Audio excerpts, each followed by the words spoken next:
Dois, três e... Conversas aqui, conversas ali, sejam bem-vindos às conversas com...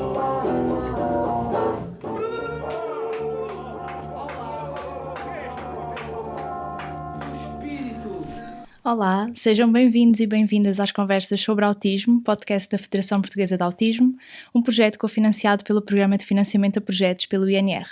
Esperamos que estas conversas contribuam para informar e sensibilizar o público em geral acerca do espectro do autismo e do papel das associações federadas junto das pessoas com autismo e das respectivas famílias. Esperamos também que este seja um espaço de partilha de informação e de experiências, construindo assim um retrato da realidade de cada associação federada e das pessoas com autismo em Portugal. Sem mais demoras, hoje a conversa sobre autismo é com o Dr. José Paulo Monteiro, neurologista pediátrico, coordenador do Centro de Desenvolvimento da Criança Torrado da Silva, Serviço de Pediatria do Hospital Garcia de Horta. Vamos então dar início a esta conversa que terá como tema principal o diagnóstico de autismo em crianças e jovens.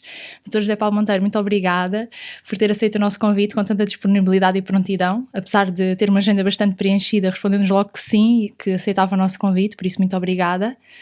Este espaço, estas conversas, pretende-se que seja um veículo de informação e de sensibilização do público em geral. Portanto, fazer um podcast sobre autismo e não dedicar pelo menos um episódio ao diagnóstico de autismo pareceu-nos francamente impossível, porque realmente ainda existem muitas dúvidas, diariamente chegam à Federação muitos pedidos de informação e de esclarecimentos relacionados aqui com esta questão do diagnóstico como tal, e não me querendo alongar mais, comecemos pelo início.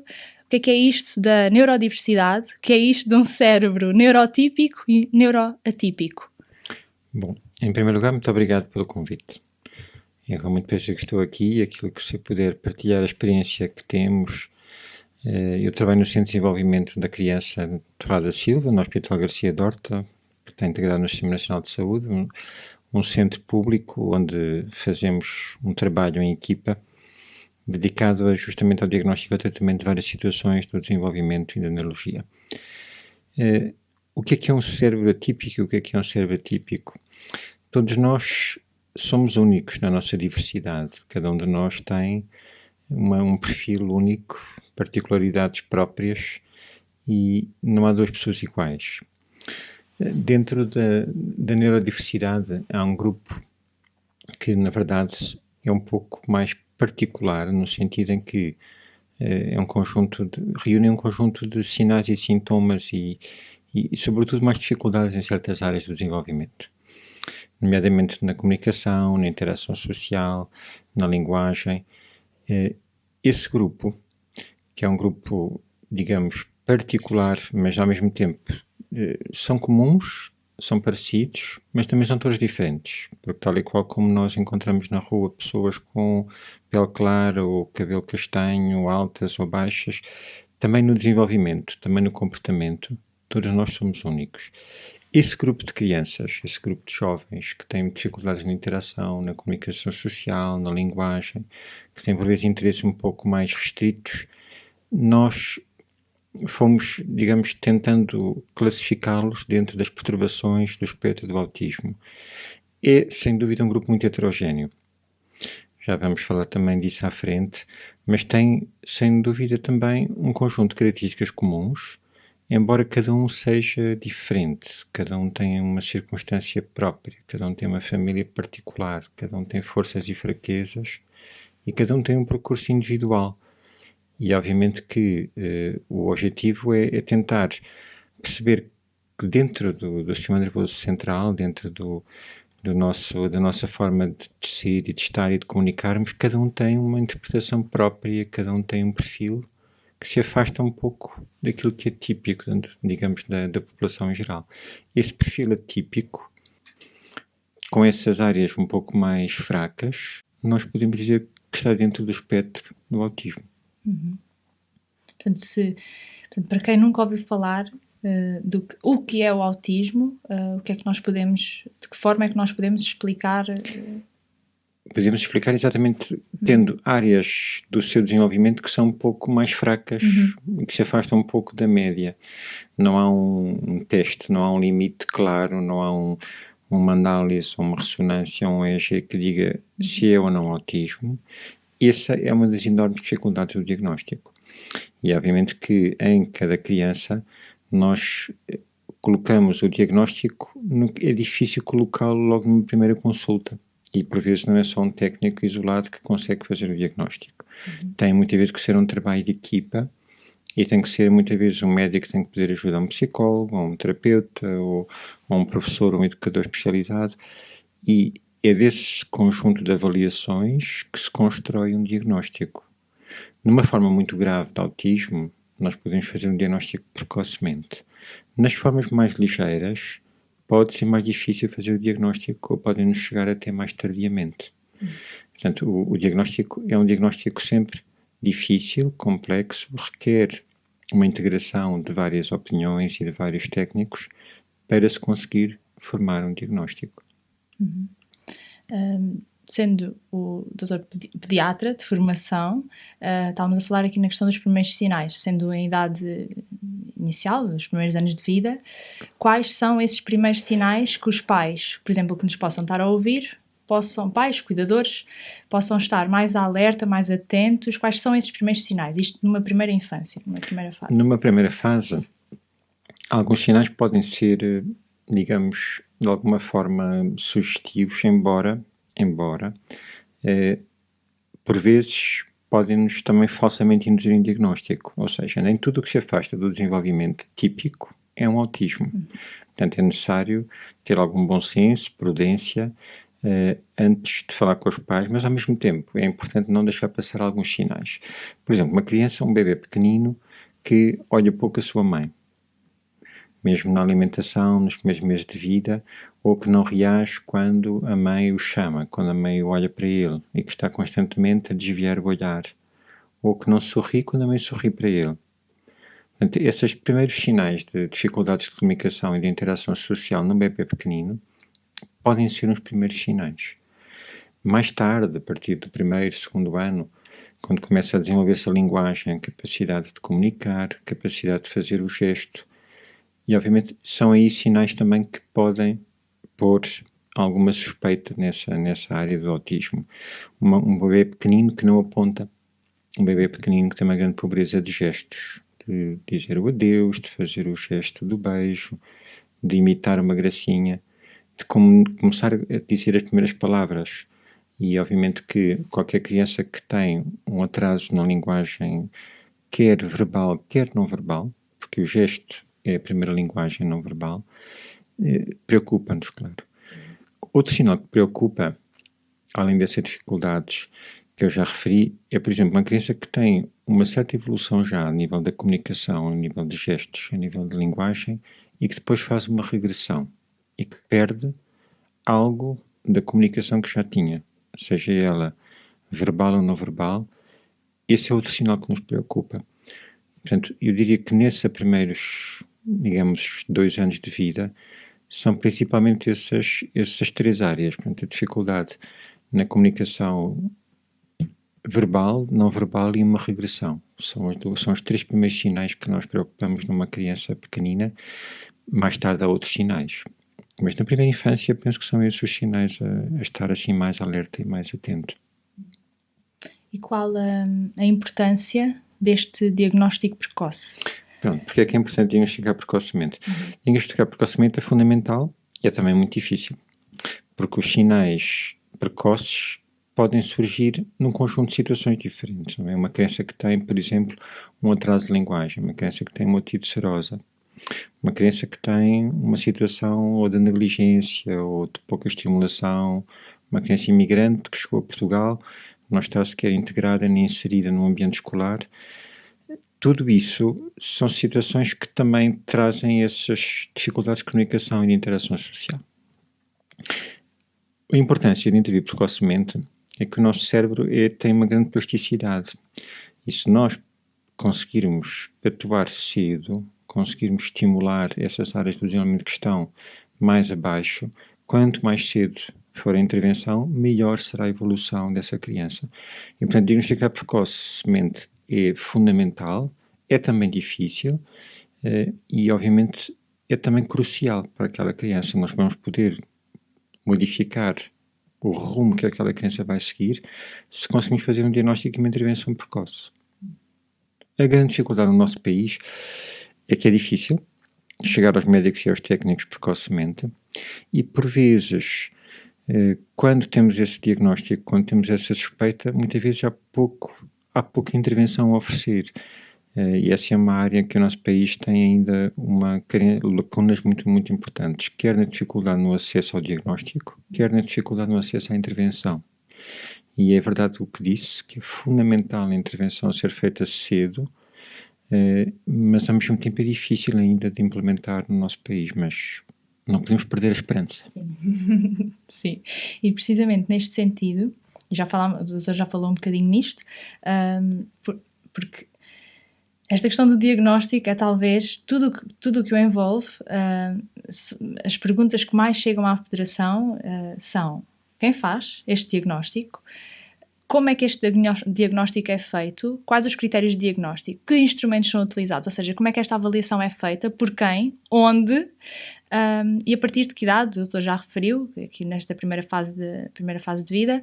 Mas então, quem, como e onde? Ou seja, aqui numa circunstância em que, por exemplo, uns pais estejam, ou até já duvidem, já questionem que é possível, a quem é que eles recorrem especificamente? Essa é uma excelente pergunta e, mais uma vez, nós estamos, digamos, num país em que está, em termos de organização de cuidados dirigidos a esta área, está quase tudo por fazer. Certo. Voltando um bocadinho atrás, em 93, já foi há alguns anos, houve uma Comissão Nacional de Saúde Infantil que fez um documento muito importante que dizia o seguinte: cada sede de distrito deve ter um centro de desenvolvimento. Esse centro de desenvolvimento deve ser público, não deve ser privado. E as crianças devem ser lá referenciadas se tiverem alguma suspeita em relação ao seu desenvolvimento.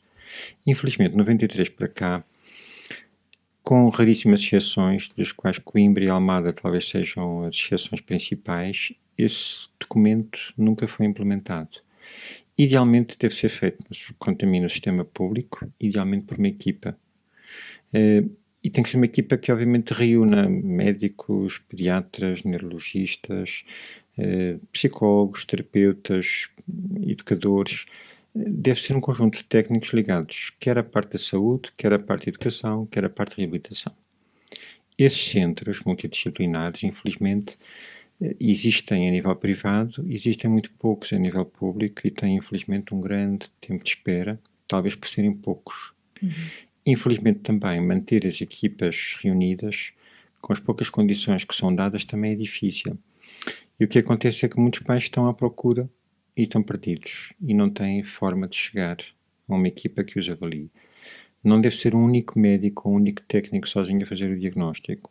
Deve ser um conjunto de técnicos, mais uma vez, com experiência, que possam avaliar precocemente e intervir precocemente, porque obviamente o prognóstico muda se a criança for ajudada cedo.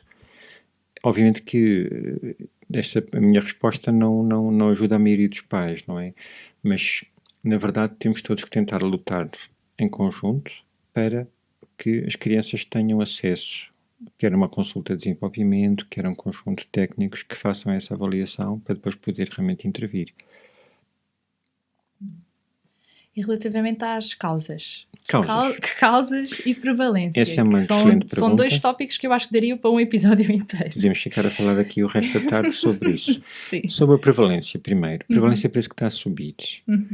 Eu lembro quando comecei, em 91, 92, o internato de pediatria, os números eram um caso de autismo para 10 mil, 15 mil habitantes.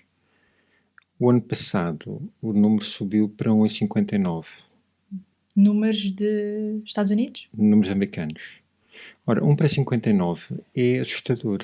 É uma epidemia, é uma pandemia. E, na verdade, quem trabalha nesta área, quer técnicos, quer pediatras, quer neurologistas, de ano para ano, estamos a ver mais crianças de espectro de autismo ou com suspeita de espectro de autismo. Portanto, alguma coisa está a acontecer. A prevalência realmente está a subir, mas não há ainda uma explicação para isso. Há várias explicações possíveis. Pode haver algo do ponto de vista de maior sensibilidade diagnóstica, pode haver uma maior sensibilização da população em geral, pode haver agora um alargamento dos critérios e que nós hoje em dia estamos a ver não só os casos mais graves que já vimos, mas também casos mais ligeiros.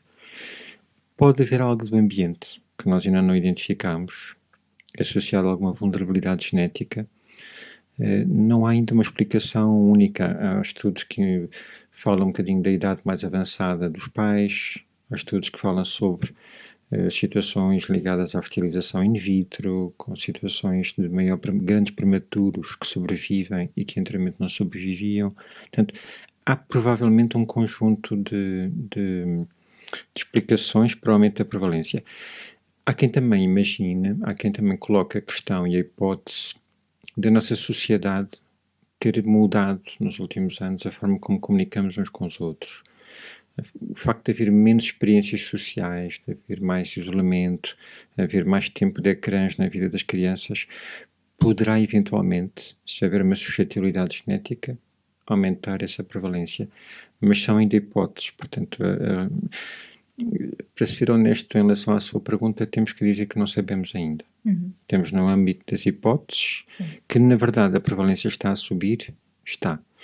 Estes últimos 2 anos, com a pandemia, está a acontecer algo que é curioso e, ao mesmo tempo, preocupante. O número de crianças que está a ser referenciada a qualquer consulta de desenvolvimento por suspeita de autismo disparou. Podemos pensar que não foram referenciadas durante aqueles 2 anos que não houve, muitas vezes, com o confinamento, houve menos acesso a cuidados médicos, houve menos acesso ao seu médico assistente, e agora estamos a ver as crianças que deviam ter vindo nessa altura. Podemos pensar de outra forma que este confinamento tirou às crianças muitas experiências sociais que precisavam para o seu desenvolvimento. O que é verdade é que, neste momento, não sabemos para onde é que nos devemos de virar. Temos uma lista de espera cada vez maior, quer para as consultas, quer para o diagnóstico, quer para a intervenção. E, na verdade, temos que tentar refletir e tentar encontrar estratégias para ajudar estas famílias, estas crianças. Sim. Ias dizer alguma coisa? Não, Patrícia? Ok. Então, por vezes, o autismo não é condição única e está associado a outros problemas, outras condições, a que chamamos comorbilidades. Para quem não sabe, nunca ouviu falar desta grande palavra, deste termo complicado, o que é isto de comorbilidades e quais são as mais comuns no autismo? Tentando uma linguagem simples, Sim. Um provérbio português: quem tem pulgas pode ter piolhos.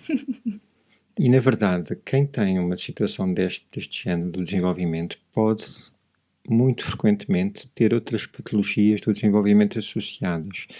É muito frequentemente encontrado não só um diagnóstico, mas um conjunto de diagnósticos. Portanto, muitas vezes a perturbação do espectro do autismo vem muitas vezes associada, por exemplo, perturbações de comportamento, situações mais ligadas também ao sono. Há um risco maior também de problemas de tiques, de movimentos involuntários, de comportamentos um bocadinho repetitivos e obsessivos. Pode haver também dificuldades a nível de um outro tipo de situações, como por exemplo a epilepsia, que parece ser mais prevalente também no autismo. Há outra situação que é mais prevalente no autismo, que são as situações ligadas às perturbações graves de sono, de insónia. Há ainda um outro grupo de situações que muitas vezes encontramos, são as perturbações sensoriais.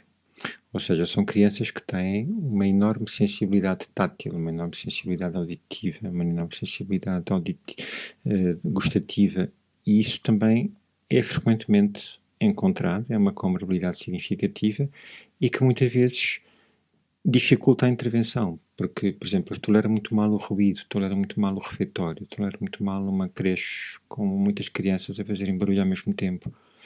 O próprio tato, a própria intervenção de um terapeuta, a própria alimentação pode ser muito dificultada por essa hipersensibilidade. E, portanto, na verdade, há um conjunto de comorbilidades e que provavelmente estão ligadas à neurobiologia do autismo. E, obviamente, que quando avaliamos uma criança com uma suspeita de autismo, temos que pensar não só nesse diagnóstico, mas também perguntar aos pais questões dirigidas às comorbilidades para poder identificá-las e para poder intervir, porque para intervir, também temos que ter em conta as comorbilidades, claro. E aí, quanto melhor for feito o diagnóstico, melhor será a intervenção. Exato. Pergunta difícil. Considera que existem diferenças entre rapazes, meninas e meninos? Há vários estudos que indicam que pode existir diferenças, quer em termos de sinais de alerta, das características, das próprias dificuldades. Tem sentido, na sua experiência clínica, essas diferenças? Tem notado? A experiência global é que é muito mais frequente no sexo masculino do que no sexo feminino. Há muitos estudos que falam em 3:1, 4:1, 5:1, 10:1. Sim, durante muito tempo até teve completamente associado ao sexo masculino. Há quem diga que o autismo é o extremo do cérebro masculino. Que um cérebro masculino, no seu extremo, é um cérebro autista. Agora, nos últimos anos, o que tem acontecido é que chegou-se à conclusão que provavelmente é mais difícil fazer o diagnóstico no sexo feminino. Também existe, está mais camuflado, talvez por haver uma outra forma de conseguir fazer novas ligações, camuflar os sinais, encontrar, digamos, fazer um comportamento que consegue de alguma forma esconder e pôr um pouco, camuflar mascarar os sinais, exatamente. E portanto, provavelmente haverá até muito mais meninas com autismo do que nós conseguimos diagnosticar. A outra questão também é que grande parte dos instrumentos que nós utilizamos para avaliar as crianças com autismo, nomeadamente as escalas de avaliação, são feitas um bocadinho a pensar mais nos meninos do que nas meninas. Construídas a construção com dessas amostras. Escalas e as amostras pelas quais foram validadas essas escalas eram sobretudo de rapazes. E o que é que acontece? Nós temos instrumentos de avaliação que são mais sensíveis para detectar os rapazes e não são tão sensíveis para detectar as meninas. Ou seja, provavelmente aquela relação de 3:1 ou 4:1 não será real. Provavelmente haverá mais meninas do que nós conseguimos diagnosticar. Se eventualmente alargarmos a sensibilidade ou encontrarmos novas escalas mais dirigidas também a apanhar e a selecionar e a detectar as meninas com autismo, provavelmente vamos ver que o número talvez não seja tão assimétrico e pode haver mais meninas, digamos, por diagnosticar do espectro do autismo. O que é facto é que em qualquer consulta, na consulta no Centro de Desenvolvimento da Criança onde eu trabalho, temos realmente, sem dúvida, temos um predomínio de meninos, mas nos últimos anos eu acho que temos vindo a diagnosticar cada vez mais meninas, é interessante. Provavelmente o que vamos encontrar no futuro vão ser talvez 2:1, se calhar 2,5, se calhar 1,5, mas naturalmente vai mudar também isso nos próximos anos. E depois do diagnóstico, o que é que acontece? O que é suposto acontecer? Que terapias, que respostas, o que fazer? Portanto, partindo do princípio que uns pais saem da consulta, o que é suposto acontecer depois? Bom, essa pergunta é uma pergunta também, podíamos estar aqui muito tempo, muitas horas a falar dela, é um enorme balde de água fria para os pais. Os pais ficam em choque com o diagnóstico, mas ao mesmo tempo, depois disso, vem uma sensação de algum alívio, porque pensaram que finalmente alguém levou a sério a preocupação que eles tinham. Há muitos estudos que falam disso. Há muitos estudos que dizem que entre as preocupações dos pais e o diagnóstico estão às vezes 3 ou 4 médicos que disseram que não eram, e às vezes só o 5º ou 6º médico é que diz que sim e que confirma o diagnóstico. Ou seja, por um lado é um verdadeiro balde de água fria, porque os pais têm que fazer o luto da criança que tinham idealizado e tem que nascer uma criança com o diagnóstico do espectro do autismo. Esse é um processo emocional, psicológico, difícil e complexo que há pais que o conseguem fazer rapidamente e há pais que demoram anos a fazê-lo. Ao mesmo tempo, há a sensação de finalmente alguém, digamos, me levou a sério. Alguém quase conseguiu compreender, alívio, não é? Alguém conseguiu compreender minhas preocupações. E nesse aspecto, ter um diagnóstico não deve ser um rótulo, mas deve ser sobretudo uma forma de procurar então apoios para aquela criança. Eu penso que o diagnóstico não pode ser encarado como um rótulo. Tem que ser encarado como uma forma de chegar a um fim. É muito importante o doutor estar a dizer isso, porque infelizmente ainda existe muito esta ideia de pronto, já está, o rótulo está dado, pronto, ok. Agora já está, parece numa gaveta, já está ali guardadinho e já está. Mas depois Vem a parte mais importante. A parte mais importante é exatamente essa. Se esse diagnóstico for bem feito e se for feito cedo, e se a criança tiver uma boa intervenção, nós temos exemplos na nossa consulta que ficamos, às vezes, boquiabertos com a evolução da criança. Há crianças que fazem evoluções notáveis, positivas em todos os aspectos. E porquê é que algumas fazem uma evolução tão positiva e outras, infelizmente, com o dobro, ou triplo, ou quádruplo da intervenção não o fazem? É algo que nós ainda não sabemos. É uma das muitos mistérios ainda sobre as perturbações de espectro do autismo. Obviamente que a intervenção deve ser cedo. Se possível, a criança deve ser integrada. Se possível, deve ser uma escola pequena, uma escola que tenham já tido alguma experiência prévia com meninos de espectro do autismo. E, obviamente, tem que ter alguma intervenção de um conjunto de técnicos que têm que perceber aquela criança, têm que perceber aquela família, perceber as necessidades da criança e da família. E, às vezes, aquilo que preocupa mais o técnico não é aquilo que preocupa mais a família. Nós temos que pensar o que é realmente importante para aquela mãe. Aquela mãe está preocupada com a alimentação, está preocupada com tirar a fralda. O técnico está preocupado com a linguagem. E, portanto, é difícil e é preciso haver periodicamente reuniões dos pais, dos técnicos, para conseguir avaliar a situação, avaliar a evolução que a criança está a fazer e tentar perceber qual o caminho que vamos seguir.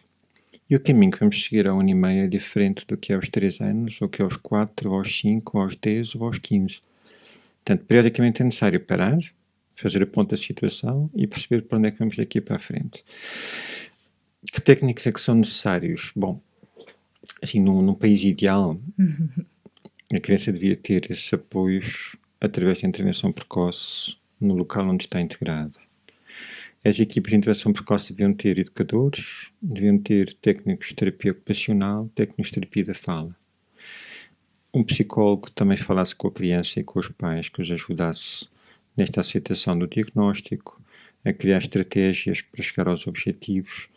Portanto, se me perguntasse se isso existe em Portugal, pontualmente existe. Há sítios onde funciona tudo muito bem, nós até ficamos admirados. E depois, infelizmente, há locais, às vezes mesmo ali ao lado, às vezes é só atravessar a rua, de um lado da rua funciona tudo bem, do outro lado da rua funciona tudo mal. Depende mais das pessoas do que das instituições. As instituições são as pessoas. E obviamente que se houver um conjunto de técnicos que faz um trabalho bem feito e que se reúne periodicamente para o avaliar e discutir com os pais, provavelmente a criança vai evoluir bastante. Outras vezes não conseguimos fazer isso, não conseguimos ter esse trabalho de equipa e obviamente nós tentamos, a experiência que temos no centro é que a criança vai ao médico, seja o pediatra ou seja o neuropediatra, é avaliado depois por uma equipa que tem uma psicóloga, tem uma terapeuta ocupacional, tem uma terapeuta da fala, tem uma educadora e no final reunimos todos, anunciamos o diagnóstico aos pais, reunimos com a intervenção precoce e fazemos um plano de intervenção. A intervenção não deve ser centrada no hospital, mas sim na comunidade. O que é depois a comunidade? A comunidade é onde a criança está, deve ser na proximidade. Infelizmente, grande parte das equipas de intervenção precoce ou não têm esses técnicos ou têm-nos de forma insuficiente. E os pais muitas vezes são obrigados a correr quilómetros e quilómetros para procurar um terapeuta no Barreiro, outro terapeuta em Setúbal, outro terapeuta em Lisboa. Há famílias que fazem centenas de quilómetros por mês e que gastam o que têm e o que não têm. E na verdade, há também ainda sobre a intervenção, podemos falar daqui muito tempo sobre a intervenção, mas há também, infelizmente, pessoas que se aproveitam um bocadinho deste desespero dos pais e prometem terapêuticas que não estão validadas cientificamente. E é preciso ter cuidado, é preciso discutir. E, portanto, se os pais tiverem dúvidas sobre uma terapêutica milagrosa, não o façam, discutam primeiro com os médicos assistentes, com a equipa que está a seguir, porque pode haver pessoas bem intencionadas, mas também pessoas mal intencionadas. Portanto, na verdade, dentro das terapêuticas não validadas cientificamente, há muita coisa que até pode ser perigosa para a criança. Tem que ter um pouco de cuidado e, obviamente, que é preciso ter algum bom senso e falar também sempre com outros pais. E eu penso que na intervenção, nós além de darmos esses contactos, além de darmos o diagnóstico, além de darmos o contacto das equipas que ajudam, tentamos dar sempre o contacto das associações de pais. as associações de pais têm um papel aqui importantíssimo, porque não é raro o pai ou a mãe ficarem tão aflitos no diagnóstico e que vão procurar ajuda, e muitas vezes outros pais podem também ajudar. E podem ajudar neste caminho complexo, que tem muitas ramificações, saber que técnica é que eu vou procurar, onde é que está aquele técnico, será que eu devo fazer aquela intervenção? Não há ninguém, se calhar, melhor do que um outro pai que já passou pelo mesmo, que já correu aquele caminho, que já bateu com muitas portas fechadas, já conseguiu abrir outras, para ajudar um pai que está a começar. E, portanto, mais uma vez, uma parte da intervenção é, sem dúvida, também dar realmente contactos do ponto de vista de outros pais que possam ajudar aqueles pais que estão a começar, e é aí que associações de pais da área do autismo são fundamentais aqui. Sem dúvida, sem dúvida. E ao longo da sua carreira, qual tem sido o maior desafio ou dificuldade no trabalho que tem realizado com estas crianças e jovens, mas também com as famílias? Então, o grande desafio, o enorme desafio é muitas vezes a desorganização do nosso país. É termos a noção que aquela criança com aquela intervenção podia ter corrido bem. Certo. Essa é a grande frustração, que às vezes chegamos ao final do dia e que vamos para casa e acordamos às vezes à meia-da-noite a pensar naquela criança que fizemos tudo o que era possível e depois correu tudo mal. E simplesmente é a nossa grande frustração, são aqueles casos que nos angustiam e que nos acordam de noite e que nos tiram o sono. Também inversamente, quando encontramos uma criança em que fez o diagnóstico precocemente, teve uma equipa ótima a apoiá-lo e que evoluiu muito bem, esses casos são aqueles casos que nos deixam mais felizes e mais gratificados pelo trabalho que fazemos. É um trabalho muito bonito, mas é um trabalho em que temos de ter uma certa capacidade de aguentar o insucesso e a frustração. E num país como o nosso, que tem poucos recursos na área educativa, na área de reabilitação, na área da saúde, é muitas vezes levar assim muitos murros no estômago. Sem dúvida que é. Quando alguma coisa corre bem, quando conseguimos partilhar um sucesso, quando conseguimos partilhar uma história que corre bem, sem dúvida que é uma enorme, é uma boia que agarramos àquilo para não irmos ao fundo. Isto é quase aquele mito de Sísifo, estamos a empurrar pela encosta acima uma pedra gigantesca e depois basta distrairmos um pouco e vem tudo para aí abaixo outra vez. Temos começado do princípio novamente. E essa é a realidade de um pediatra de desenvolvimento, de um neurologista pediátrico. É todos os dias estamos a ajudar famílias a subir em costa, e que sabemos que tudo é muito frágil neste caminho, não é? Este caminho todo ele é muito frágil, o nosso sistema nervoso é muito complexo, é muito frágil. E dentro do que é típico e o que é neurotípico, o que é típico no desenvolvimento, há tanta coisa que pode correr bem e há tanta coisa que pode também correr mal. E para esses pais e mães ou cuidadores que estejam a ouvir isto e estejam precisamente a passar por uma fase ou de diagnóstico ou uma fase mais complicada, que mensagem lhes quer transmitir ou algo que considere importante que eles ouçam agora? Eu acho que a mensagem principal é ter algum otimismo prudente, com os pés na terra, não perder a esperança, acreditar sempre no futuro dos vossos filhos. Mesmo que achem imensas coisas contra, vocês não desistam e tentem sempre acreditar que conseguem melhorar. Acho que essa é talvez a mensagem mais importante. E obviamente que procurem realmente vários técnicos, procurem várias opiniões, procurem as associações de pais. Sem dúvida que elas vão conseguir e vão poder realmente ajudar-vos. Num país como o nosso, então, nesses últimos 2 anos, em que muitas portas se fecharam, temos que reabri-las outra vez. E temos que voltar a abrir portas que estavam fechadas, umas que nunca se abriram, mas que agora temos que acreditar nelas e reabrir. Mas a mensagem mais importante é não perder a esperança. Sem dúvida. Sabemos que o doutor tem um filho com autismo, agora com 21 anos, certo? 21 anos. De que forma é que o diagnóstico do seu filho o influenciou ou mudou enquanto médico? O meu filho chama-se Miguel. Ele nasceu já 2 anos depois de eu acabar a neurologia pediátrica. E obviamente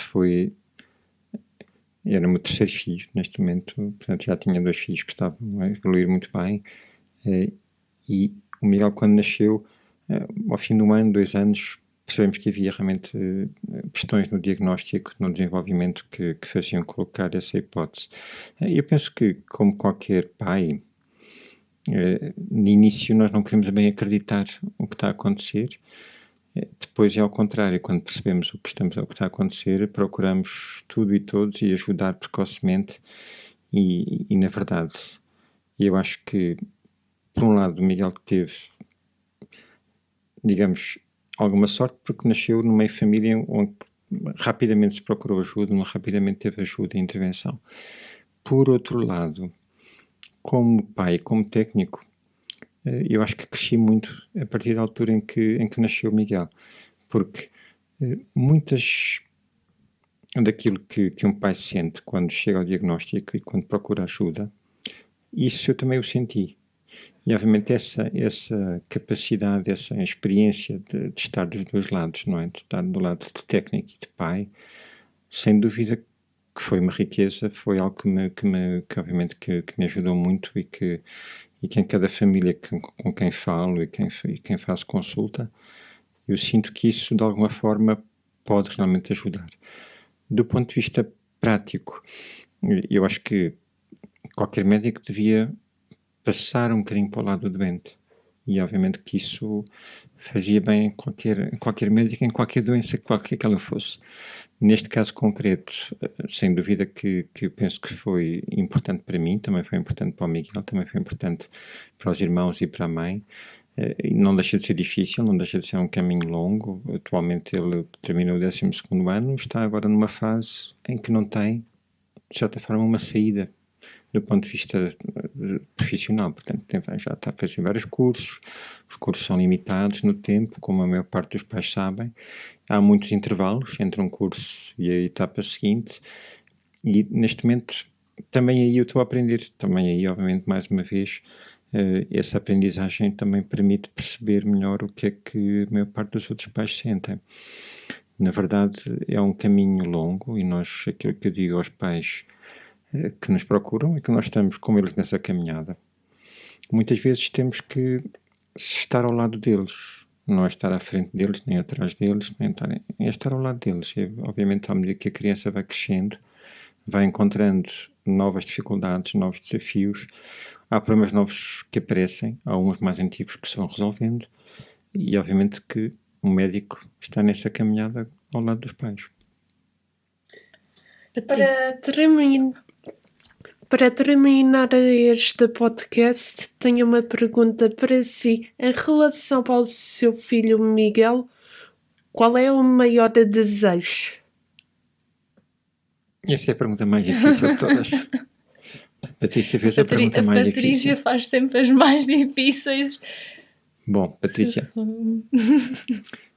o meu maior desejo em relação ao meu filho que tem um autismo provavelmente é parecido com o dos outros pais, é que ele seja o mais autónomo possível, que ele seja feliz. Respondeu? Não sei se respondi. Sim. Patrícia está a assinar afirmativamente com a cabeça. Sim. Qualquer autista quer ser autónomo, independente e também feliz. Era essa a resposta. Se fosse como o Miguel, eu faria a mesma coisa. Claro. Tens mais alguma pergunta? Não? Podemos encerrar? Dr. José Paulo Monteiro, muito obrigada. Foi ótimo poder conversar consigo, acho que aprendemos todos muito. Obrigada.